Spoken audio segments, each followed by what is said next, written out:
Oke, Assalamualaikum warahmatullahi wabarakatuh. Shalom, Om Swastiastu, salam kebajikan bagi kita semuanya. Sebelum itu kami ucapkan terima kasih kepada Pak Ruza selaku dosen pengampu dari mata kuliah pengantar kecerdasan buatan kelas SDA 1.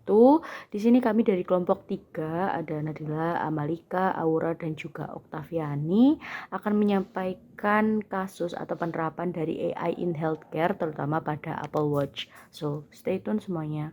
And let's go.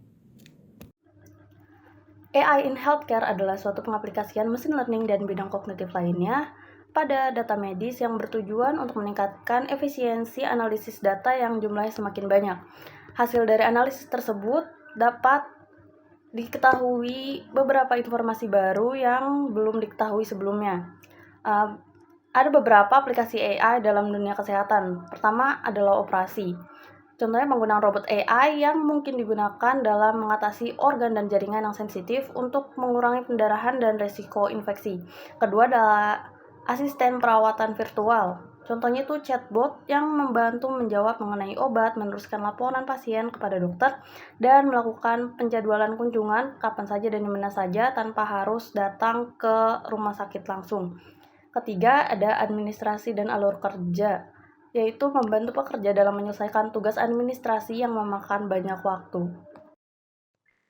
Apa itu smartwatch? Smartwatch merupakan salah satu inovasi berupa wearable device yang memiliki beragam fungsi. Fungsi utamanya adalah memberikan notifikasi dari berbagai aplikasi yang terpasang pada smartwatch, misalnya Facebook, Gmail, dan lain-lain. Namun tujuan utamanya adalah mengumpulkan data, termasuk data medis pengguna.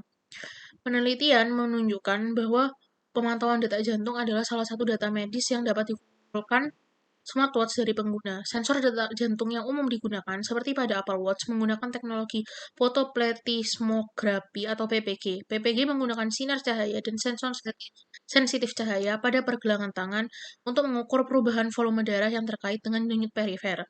Interval di antara puncak-puncak dalam PPG, dikenal sebagai interval RR jantung, dapat digunakan untuk mendeteksi atrium fibrillation atau AFib dan ketidakteraturan detak jantung lainnya. Dengan menggunakan teknologi PPG, Apple Watch merekam takogram yang merupakan plot waktu di antara kedua detak jantung, dan melalui algoritma khusus, smartwatch dapat menganalisis takogram untuk mendeteksi ketidakteraturan detak jantung, terutama AFib. Meskipun smartwatch tidak dapat digunakan untuk menggantikan mesin ECG di rumah sakit, smartwatch bisa berfungsi sebagai alat screening mandiri dan memungkinkan pencegahan dapat dilakukan sebelum seseorang mengalami masalah kesehatan yang serius. Jika smartwatch melacak sesuatu yang mencurigakan dari denyutnya di atau detak jantung pengguna, smartwatch dapat mengirimkan peringatan untuk menyadarkan pengguna dan berkonsultasi dengan dokter.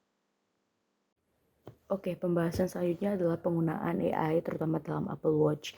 Jadi seperti yang kita ketahui bahwa Apple Watch itu bisa mendeteksi atau menangkap data setiap harinya seperti metrik kesehatan, tekanan jantung, pola tidur dan juga data harian lainnya. Maka bisa diintegrasikan dengan AI. Yang pertama adalah native sleep tracking. Jadi dari data tidur yang dikumpulkan, maka dapat diketahui pola atau kualitas tidur dari pengguna. Yang kedua adalah fall detection. Apple Watch itu disertai dengan akselerator yang dapat mendeteksi kecepatan atau kekuatan gravitasi sehingga bisa mengetahui ketika pengguna terjatuh dan juga memberikan peringatan di layar. Yang ketiga adalah irregular heartbeat detection. Dengan mengumpulkan data dari detak jantung setiap hari, maka dengan suatu sistem yang bernama AFib dapat diketahui apabila adanya ketidakteraturan dalam detak jantung dan juga bisa memunculkan peringatan kepada pengguna. Yang terakhir adalah personal insight dan juga rekomendasi dari data-data harian yang telah dikumpulkan tersebut, maka akan memunculkan insight yang lebih personal lagi dari penggunanya seperti jadwal untuk olahraga dan sebagainya. Dari penerapan AI yang telah disebutkan sebelumnya, maka selanjutnya adalah metode AI yang digunakan. Seperti yang kita ketahui pada poin ketiga tadi, Apple Watch menggunakan deteksi AFib atau detak jantung yang tidak teratur, dan algoritma yang digunakan dari sistem ini adalah CNN atau Convolutional Neural Networks. Jadi algoritma ini akan mengolah data yang dikumpulkan dari sensor untuk mendeteksi pola atau ketidakteraturan yang konsisten dari detak jantung dari pengguna. Kemudian akan memberikan peringatan kepada pengguna jika ditemukan ketidakteraturan tersebut. Terdapat contoh kasus di mana smartwatch menyelamatkan nyawa dari penggunanya. Dilansir dari India TV News, seorang pria Inggris berusia 36 tahun mendapat peringatan dari smartwatch-nya pada awal tahun 2023 mengenai detak jantungnya yang tidak teratur.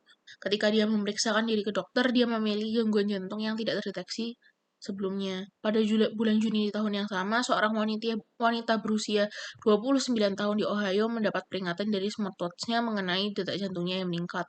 Ternyata dia menderita shuttle pulmonary embolism. Salah satu model terbaik dalam mendeteksi AFib adalah extremely rheumatoid. AFib yang tidak terdeteksi dapat menyebabkan berbagai masalah kesehatan seperti stroke, gagal jantung, dan sebagainya, sehingga penting bagi orang-orang untuk waspada terhadap detak jantung yang tidak teratur ini. Dalam penelitian Yancheng pada tahun 2016, dia menguji beberapa algoritma supervised learning pada data yang memiliki sampel sebanyak 13,5 juta pengukuran denyut jantung dari sekitar 500 pengguna dengan ritme jantung normal. Data tersebut juga mencakup 100.000 pengukuran dari pasien-pasien dengan AFib. Selain data denyut jantung, Yancheng juga menganalisis dengan data aktivitas atau langkah dari aplikasi HealthKit dan Google Fit. Dari data tersebut, dia mencoba model ERT, SFM, Random Forest, dan Kinesis Neckbore untuk pemodelan. Dari keempat model tersebut, model terbaik adalah ERT, di mana recall-nya mencapai 50% dan precision-nya mencapai 86%. Memasuki kelebihan dan kekurangan. Untuk kelebihan sendiri, Apple Watch dapat mendapat notifikasi dan panggilan telepon, memonitor detak jantung dan oksigen dalam darah, dapat memberikan peringatan dini aritmia, dapat mendeteksi apabila pengguna mengalami kecelakaan dan dapat mengirim pesan terhadap emergency number, mendeteksi detak jantung selama tidur untuk memonitor sleep apnea, dan dapat digunakan untuk berenang atau dipakai underwater. Untuk kekurangannya sendiri, smartwatch harus terhubung dengan handphone atau internet sepanjang waktu, harganya yang mahal, kemungkinan mengeluarkan false positif atau false negatif, dan hal ini dapat membuat kecemasan. Fitness tracking juga tidak 100% akurat, battery life-nya yang limited, dan data pribadi yang dikumpulkan oleh smartwatch bisa jadi bocor ke pihak lain dan disalahgunakan. Hal ini akan masuk ke privacy issue di ethical concern. Ethical concern yang pertama yaitu privacy issue. Banyak yang menjual data untuk targeted advertising. Sebuah studi FTC juga menemukan bahwa informasi yang dikumpulkan oleh 12 ponsel kesehatan dan kebugaran dikirimkan ke sebanyak 76 pihak ketiga yang berbeda. Nah, adanya HIPAA atau Health Insurance Portability and Accountability Act sebagai undang-undang federal yang membatasi pengaksesan rekam medis pasien. Kemudian untuk reliability dan validity, data yang di-training bisa jadi kurang bervariasi. Beberapa faktor dapat mempengaruhi hasil pembacaan smartwatch seperti warna kulit, tato, rambut di tangan, dan keringat. Dan kemungkinan munculnya false positif karena sensor yang tidak akurat dapat menimbulkan anxiety atau kecemasan.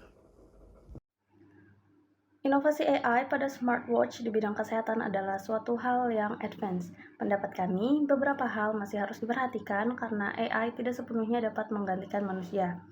Begitu juga dengan hasil yang ditunjukkan tidak selalu akurat dan benar, serta keterbatasan diagnosis dapat menyebabkan kerugian bagi pengguna, seperti ketidaknyamanan, kecemasan, bahkan kesalahan untuk pengobatan. Berikut ini adalah sumber literatur yang kami gunakan. Terima kasih telah menyaksikan paparan dari kami. Apabila ada kesalahan kata, kami mohon maaf. Wassalamualaikum warahmatullahi wabarakatuh.